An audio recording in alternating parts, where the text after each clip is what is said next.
We got Marvel Friendly Neighborhood Spider-Man episode 1 and 2. So, Check it out. Bro, that shit was crazy. you're Spider-Man. Welcome back, everyone. It's barely Charlie. This will be my full fucking Friendly Neighborhood episode 2, Spider-Man bro. episode 1 and episode 2 video. There's a bunch going on, so many Easter eggs and references for the classic comics, and a bunch of big changes too. So I know Doctor that's probably one of the Strange was biggest in it questions is too. why does it look so different? Is this set in the MCU? Is it set in another universe? It is set in another universe.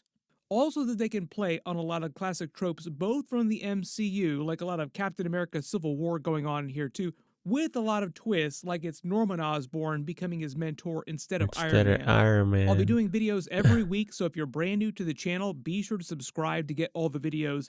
It has been so long since I've been on camera this much, I'm going to have to go out and buy a whole bunch more Spider-Man shirts for all these episodes. Where that And probably Magneto one of the most fucking notable things is they've already renewed the show for helmet season is 3. tough. They said that they're in the middle of animating season 2, so it sounds like they're going to release seasons 1 per year. Really hope that they had actually done that for X-Men 97. Bruh, like, that we're going to have to wait been... till 2026 for season 2. But the title of episode 1 is Amazing Fantasy, obviously season, a reference bro. to Spider-Man's first appearance in the comics, Amazing Fantasy number 15. They've been using that scene of him saving Harry from the bullies as a comp to the cover of that issue too, and it shows up in the newspaper at the end of the episode. They start with a very Saturday morning cartoon-sounding version of the Marvel Studios fanfare because this is an animated series and it's a Marvel Animation logo. And in the background of the logo, instead of the live-action stuff, it shows different scenes from all the animated series going all the way back to the classic 1960s Spider-Man series. There's a bunch of What If, a bunch of X-Men 97 in the background, even some scenes from the Silver Surfer TV show back in the 90s. Fun fact too, all those 90s shows are specifically canon to the X-Men 97 universe because that's sort of like a 1990s Marvel universe.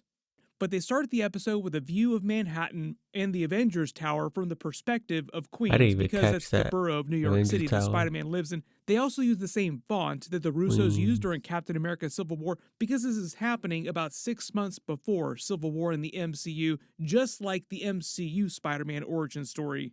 They never actually bothered to show us the spider bite of Tom Holland's Spider-Man or his origin story. They sort of brush past it and sort of allude to it in a lot of the later movies. But essentially, this series started life being the freshman year of Tom Holland's Spider-Man, but they decided to change it so that they could use whatever characters they wanted and do a lot more classic stuff from the comics with big twists. I like really it. good example of that, There's probably a lot the of best different example stuff. is the fact that Norman Osborn is here with but Harry instead of him being in the MCU, which didn't happen until much later you know during what I Spider-Man mean. No Way Home with a much bigger multiverse twist. So if it wasn't clear, this should be pretty obvious. This is set in a completely separate universe, meaning that the X-Men can exist in this universe already. The Fantastic Four can show up. There's some Fantastic Four Easter eggs during the episodes too, making me think that they do exist somewhere on this Earth. But notice the Avengers Tower looks like it did circa Avengers Age of Ultron because even though this takes place in an alternate timeline, it's set around the same time period of Tom Holland's MCU Spider-Man got his spider bite, and during Spider-Man Homecoming, the Avengers Tower had just been sold to, as we find out in the Thunderbolts trailer, Val. Spider-Man wakes up having fallen asleep reading the Amazing Fantasy comic book. The cover, obviously a big Easter egg too, is from the real life issue number 14, one right before he debuted as Spider-Man, because today is literally the day that he gets the spider bite. It does take a little getting used to the way they animated the series. I still think that the X-Men 97 animation is some of the best animation that Marvel has done thus far in the Disney Plus era of Marvel stuff. They explained it in general, they wanted the series to feel like a Steve Ditko drawn Spider-Man comic come to life. So all the character models are meant to look more like classic Steve Ditko era, and during the end credits, it gets a little bit more literal too. They literally animate comic book pages into the actual end credits. We find out that Uncle Ben has already died here, still wondering what happened to MCU Uncle Ben too, but I think the idea is that a lot of his origin story here is meant to be mostly the same as Spider-Man in the MCU with a couple twists, like for instance Norman Osborn, Harry Osborn. Also the whole twist with how he actually gets the spider bite, we will get to that in a second. Notice in her car, they have an Iron Man hood ornament, Iron Man selling merch based on himself, which sounds about right. If somebody in the Marvel Universe is going to be earning money based on your likeness, it might as well be you. And I'm not totally sure, but usually when you see a license plate inside a Marvel anything, doesn't matter where it shows up, it's usually a comic book Easter egg. But there's also a Fortnite Spider-Man map with that exact number where Spider-Man saves the city, so it could also be a reference to that. Him wanting to play with robots at Midtown High is meant to foreshadow his internship at I'm Oscorp so because he wants to tired, make it to the bro. robotics lab. I think it's also a lot of foreshadowing for Norman Osborn's Green Goblin tech too. Like there's a lot of Oscorp tech just that permeates the city. We will probably eventually see him running around in an actual Green Goblin suit with a glider. When he mentions having a nice distraction from all the bad stuff recently, that's obviously Uncle Ben's death. They reference him a little bit, but just a little bit. I don't expect to hear a whole lot about him for the rest of the series. But the other obvious big change here too is that Uncle Ben died R.I.P. Uncle before Ben. Spider-Man got his powers. On his way into the school, Doctor Strange drops through a portal fighting this universe's version of Venom. Notice the green coming out of the portal Bruh. too, so not really clear where they Venom. came I from, like wasn't where they were sure if it fighting was him before this, for real. but it could be another dimension, like another universe. They don't actually call this Venom during the episode, they just call it a symbiote in the end credits, but it is meant to be a version of a symbiote. We will see what kind of storyline they try to do for Venom just in general over the season. I have not seen anything beyond I episode wouldn't 2. Like I'm mind watching the episodes just like like the everybody actual else is Venom watching versus them, a couple per Spider-Man. week. Hey, We will probably let get them bigger cook, bro. teasers heading into future seasons. Like I don't think they're going to blow through their entire Venom storyline in season 1. Eventually, at some I point, wouldn't be Peter mad if has to they get did. that symbiote. But the other big twist here is that during their fight, the spider that bites him also comes from wherever that other universe is, or wherever they just came from. So it's a very Miles Morales, Spider-Man across the Yeah, Spider-Verse kind of twist, where the it spider happened that bit again, them bro. come from other universes. Shaking A my lot of head. Doctor Strange's spells are the same spells that he uses in the MCU. He calls one the Shield of Seraphim. He uses it in the MCU and in the comics many That's in times. Marvel Turns Rivals. himself into astral form to let the truck pass through him, and he still has the Time Stone because this is set before Avengers Infinity War. Peter saves Nico while Doctor Strange uses his extra arms like he did during Infinity War against Thanos, and then Peter actually gets the spider bite. Most of you will remember Nico from Runaways or from the He had to comics. The reset, showrunner bro. said that they almost used Jessica Jones here instead of Nico as Peter's man in the chair on this series. Jessica They Jones in should the have. comics does have history with Peter, but in the MCU version, it's a completely different vibe. We will actually see Netflix Jessica Jones come back in the MCU eventually, Well, probably through Daredevil. Daredevil Born Again in some future season. Maybe they'll reference her too, because all the Netflix stuff is canon to the MCU. Daredevil Born Again is basically like Daredevil Season 4. We will actually be talking about episodes of that pretty soon. I'll be doing episode videos just like I did for the Bro, that's a classic show I Daredevil can't series. wait for, bro. Cannot wait to see Punisher That was come pretty back and good. just wreck a whole bunch of That too, people. Punisher. On the show, though, I don't know if Nico already has powers or she will get powers eventually. It might just be a secret that Damn. she keeps too, where first is all about her learning I thought Peter's she was secret, like, just a oh, regular you're girl. Spider-Man, you're the person that's doing Her all this. friend. That's why you're sneaking around all the time. Point, she'll probably also get powers too, because why would you do Nico if you weren't going to give her powers? One of the other important details, too, is that the spider that bit him does not die, crawls into someone else's backpack There's at gonna be school, two and that's the last you Spider-Mans. see of it, but it's probably not the last we will see of it on the TV show, like the spider will be important in some future episode. Kind of wondering what they're going to use that for in the future. Will it bite other people and give them Spider-Man powers, too? Then they play the regular intro Maybe theme that's how song they for the started show. It's Venom. called Neighbor Like Me, as in Friendly Neighborhood Spider-Man, which is the name of the show, but it's also Or the name Evil from the comics Spider-Man. too. Most of you probably remember the theme song is a remix Here version of the comes the classic 1960s Spider-Man. animated Spider-Man theme song. Spider-Man, Spider-Man, does whatever a spider can. There goes the Spider-Man. During the intro, like though, they that. basically do a speed run of his first couple months as Spider-Man because there's a time jump after the opening credits. So you're basically watching what happens to him right after this for the next couple months, where he slowly figures his powers out, builds his mechanical web shooters, and the early versions of his homemade suit.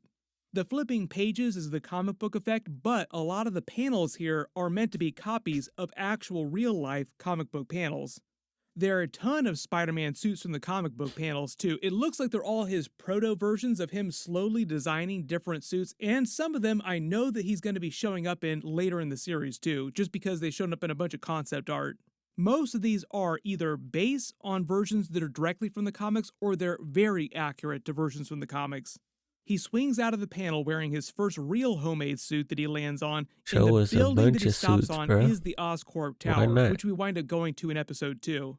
All these characters are just his closest friends, and because of the way the spider bite went down in a very different way, like that's the point of divergence where like his timeline goes in a vastly different direction than MCU Spider-Man. So instead of meeting Ned Leeds and MJ, he winds up meeting Nico, they become best friends, he meets Harry Osborn and all these other characters too. So his life takes a dramatically different turn than MCU Spider-Man. The way the showrunner explained it is that he does not meet Ned or MJ on this show. Like, for all intents and purposes, they do not I exist mean, on this why TV not? show.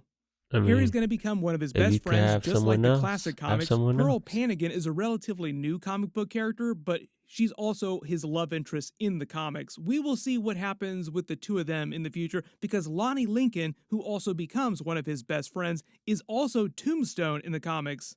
Mm, They're kind of using him in the Flash I know he Thompson would have role on turned. this series, but the big twist being that he actually makes friends with him instead of becoming Peter's bully. There's a lot of foreshadowing in his language, like keeping his options open in the future, like he's hoping to break out of this lifestyle. And then you have Norman Osborn, who seems like he's testing out a lot of his Oscorp tech on a lot of underprivileged youth. So it just seems like at some point, Lonnie Lincoln is going to wind up in some sort of Tombstone arc running afoul of Norman Osborn or some other twist on his origin from the comics. Spider-Man's They gonna have only a feature lot a to deal couple of with. his classic comic book villains in this first couple of intros here, like the Scorpion is the first big one.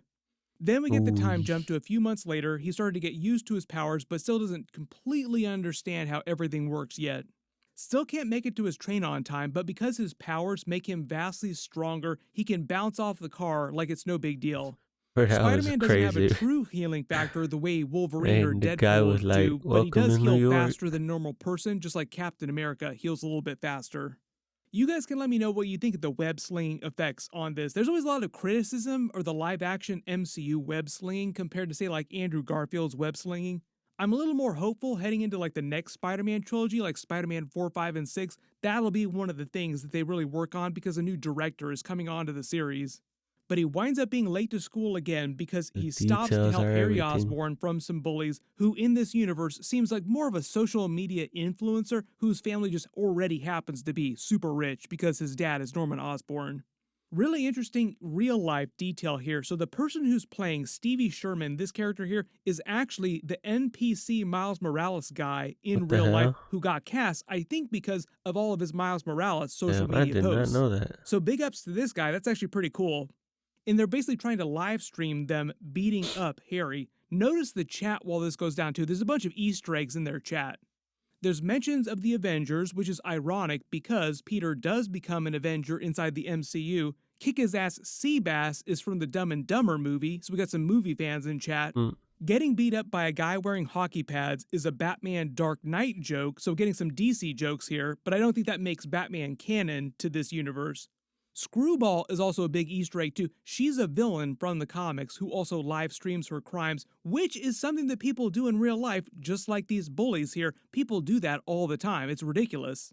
Why would you live They stream your snitch on crimes if you themselves. weren't a psychopath? Then we find out that all the kids at Midtown High started going to a different high school because of the Doctor Strange Venom fight just destroyed most of the school. So now they're all going to Rockford T. Bales. We get a little more Uncle Ben history. He and May would go on dates and have Pearl Panigan babysit Peter when he was younger. In class later, he also draws his blue and red original suit from the comics, which he'll probably eventually make for himself at some point in the series. Maybe like the very last episode, there'll be like a teaser for that. Maybe the beginning of season 2. There's like a billion suits that they feature in that intro. He's probably going to be wearing most of them throughout the series. The actual I very ain't first mad at suit it. in Amazing Fantasy 15 was more black and red. The Spider-Man Far Bro, From it's going Home in a suit that he good made for himself, direction that they call the already. advanced suit, that was meant to be an Easter egg for that original Steve Ditko red and black suit. When people typically think of the classic Spider-Man original suit, they're talking about the blue and red suit, and that didn't come till a little bit later when Amazing Spider-Man #1 happened. He sneaks out of class again to stop the robbers. Nico also clocks him in a lot of the end credits. Like, you always see her looking at him, sneaking out of class. Eventually, she will figure out what he's doing. Like, oh, you're Spider-Man. This is why you're always late for everything. Basically the same way that Ned Leeds in the MCU accidentally found out that Peter Parker was Spider-Man. Some of you probably spotted this Easter egg too. When he's swinging around, he passes by Kleb from Spider-Man Homecoming, who also had a cameo in the Shang-Chi movie. They pass a bus ad for Bluefin Breakdown 2, which seems like a reference to Red Dead Redemption 2. Maybe that's just because the showrunner is a big fan of that game.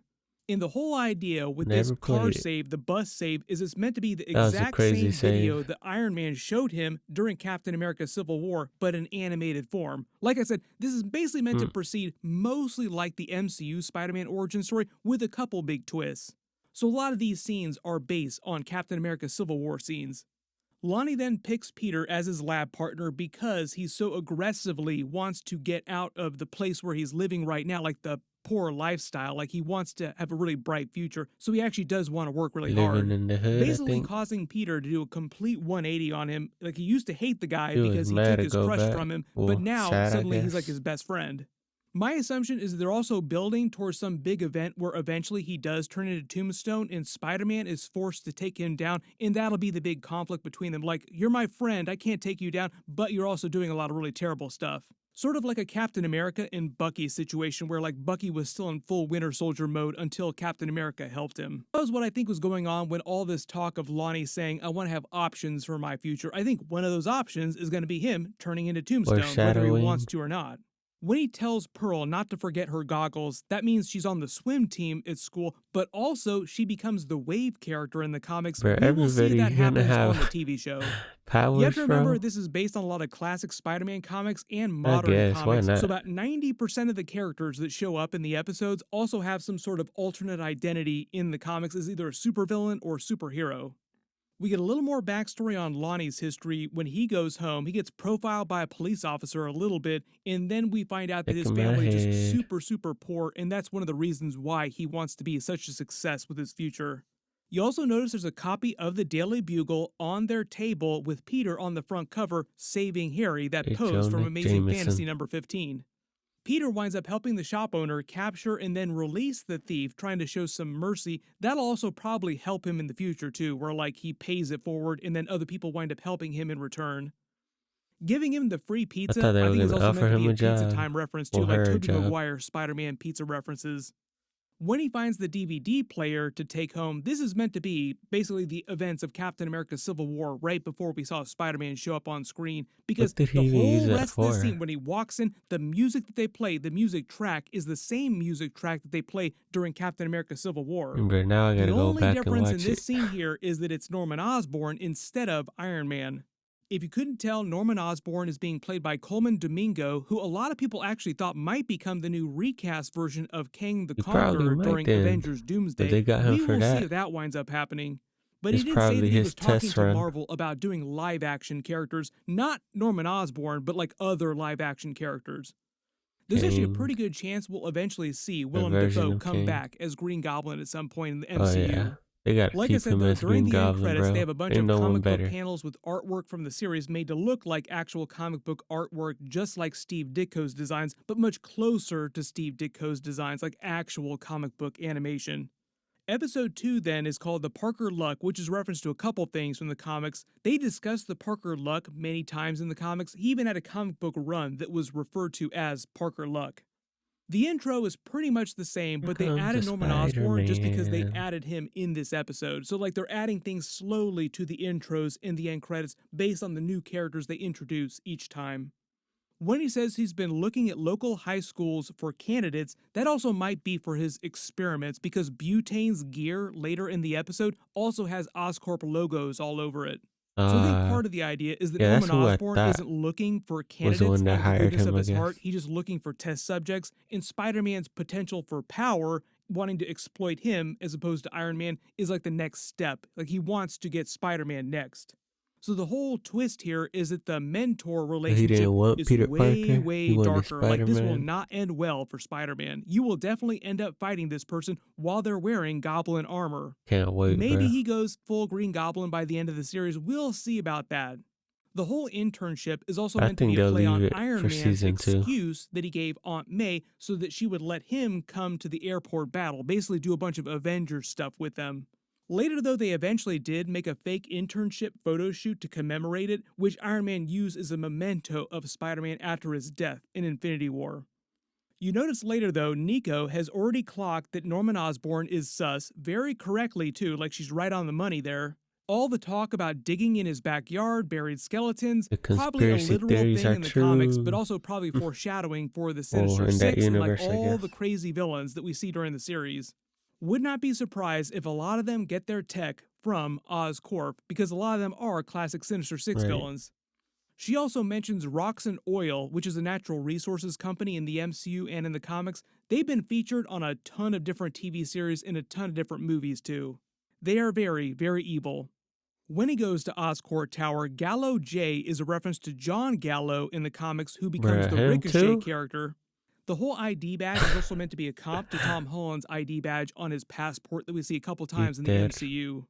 If you're talking about general Spider-Man Easter eggs, though, Spider-Man did try to get an internship at Oscorp inside the Andrew Garfield Amazing Spider-Man universe. Gwen Stacy also worked there too. When he goes to the lab upstairs, Amadeus Cho, who's much older than Peter in this universe, seems like he might eventually become the Hulk at some point. I think they just want to leave that as an open possibility, but maybe not this season. Asha is a character from the comics. She's from Wakanda. She From does get Wakanda. powers, and she has the ability to absorb light. She can turn invisible. She Dang, can shoot bruh. laser beams. Jean is actually Taskmaster's They daughter are in the not comics, playing. the original comic book Taskmaster. She also becomes the finesse character They said eventually, so we'll everyone's see gonna if have she powers eventually gets today. powers too. Their leader is Bentley Whitman, who becomes the Wizard character in the comics, who's an old Fantastic Four villain, meaning that we might get some more Fantastic Four Easter eggs in future seasons once Yeah, they he be debut like in the them MCU. old Usually heads they at try the to do work. stuff in live action before they do it in animation, which is why I Be don't expect hating, a bruh. ton of Fantastic Four characters to be running around this season. He makes a Hawkeye joke because remember, the Avengers are big celebrities inside this universe and in the MCU. Amadeus Cho gets sent to the robotics department. Better build a goblin Hulkbuster, probably going to come in handy later when he turns into the Hulk. Peter winds up working with this universe's version of the Lizard, Carla Connors, who's in energy research, not biotech, and their big mission is to develop a clone of Stark Industries' repulsor technology. I love the way that Peter also calls that out too, like, oh, just like Iron Man's repulsor technology. She's like, yeah, exactly like that. He patented it, so we have to make our own version of it. Basically telling him that Norman Osborn wants trying to to rip steal off it. Iron Man with his own Cool. version of the tech, which is kind of the way it goes down in the Steal comics his too. idea. There are a couple of funny moments with Peter just nerding out big time, like he doesn't know his sports ball because he makes a whole bunch of basketball references when they're asking about the football game. Crusher Hogan here on TV is a reference to Spider-Man's origin story in the comics. We also saw him in live action during Tobey Maguire's Spider-Man, played by Randy Savage. Randy Savage. He winds up fighting the Oh, villain yeah. Butane at the fire, who's a total idiot and winds up burning down the wrong building because he's so dumb. That was When he funny, saves bro. the dog Like, and what calls the it hell? Spider Dog, You at the Peter wrong does building, adopt a dummy. stray dog in the comics, but he winds up naming that one Sandwich. When he says his next suit needs to be fireproof, pretty much all of his comic book suits are tuned for specific villains based on what their abilities are. When he clocks that Butane got his tech from Oscorp but doesn't say anything about it yet, that'll probably come back in a future episode when they start working with Norman Osborn on his new suits. Like, by the way, I'm seeing all this Oscorp tech showing up with all these different villains all over the city. Are you connected to that for some reason, Norman Osborn? Pretty easy to assume the answer is probably yes. He's gonna My probably want assumption when it comes to Spider-Man to that do kind of his stuff, though, is that dirty we work. won't see any actual Sinister Six form, like for real, until like a future season. They might just tease that later this season. When he summons Peter to his office is because he finally saw evidence of him putting the Spider-Man costume on with the security I cams wonder if and he confronts knew. him with it like, oh, so you That's why are he told him Spider-Man. to pull It's up. meant to be a comp to Iron Man telling him the same thing with the footage that he found. There are also a couple other Easter eggs too. On the way to his office, he sees the picture that he has with Captain America, and notice it's a newer version of his suit. My assumption is that Oscorp might supply some of the Avengers gear, but probably not all of it because Iron Man mostly builds He's, all the Avengers gear. Oscorp the does Howard have a Stark lot of in that military, a lot of universe, government contracts I though, guess. like so they do work a lot with the US government. So the whole idea of this end tag scene here is that Norman Osborn knows his secret and he's not that surprised by it. Like, oh, so it's you. You're the guy. Okay, well, we're going to do a lot of great stuff together. This is also probably right before this scene here where he opens up his wall and shows him all of this secret tech. Like, we're going to do great things together in a Yeah, really he's gonna dark want him to connotation. Like, oh, I'm going to have you do all kinds of be shady evil. stuff. That'll probably be the beginning of episode 3. But during these end credits, this time they update them with the butane character, but notice Spider-Man's jacket is different in this scene. My guess is this is just concept art that they did New early suit. for the series. Then when they finally got to actually animating it, they just changed it so it looked like it did during the actual episode. But if there's any other Easter eggs or references that you spotted during the episodes that I didn't talk about in the video, just write them below in the comments. What they're Bruh, actually he doing was with the show annoying, is they're bruh. basically It's binge like, dropping it in a couple relax, weeks kid. before Daredevil Born Again starts. I think because they don't want this to get in the way of Daredevil Born Again. They just want people to lock in on Daredevil when those episodes start. Yeah, because then The really people big not gonna reminder watch is that it. there's 3 episodes next week instead of just 2 episodes, so Damn. be sure to watch them all. I'll do a single video for all of them and post that on Wednesday like I would normally do. Marvel is There are a not couple other playing with these videos that I'm working on releases. right now too, but everyone click here for that big Wolverine announcement to learn what's happening with him the next couple of years, and click here for my brand new Superman Well, that's trailer. gonna be Thank it you for so much. today. Please like, comment, and subscribe. Thanks.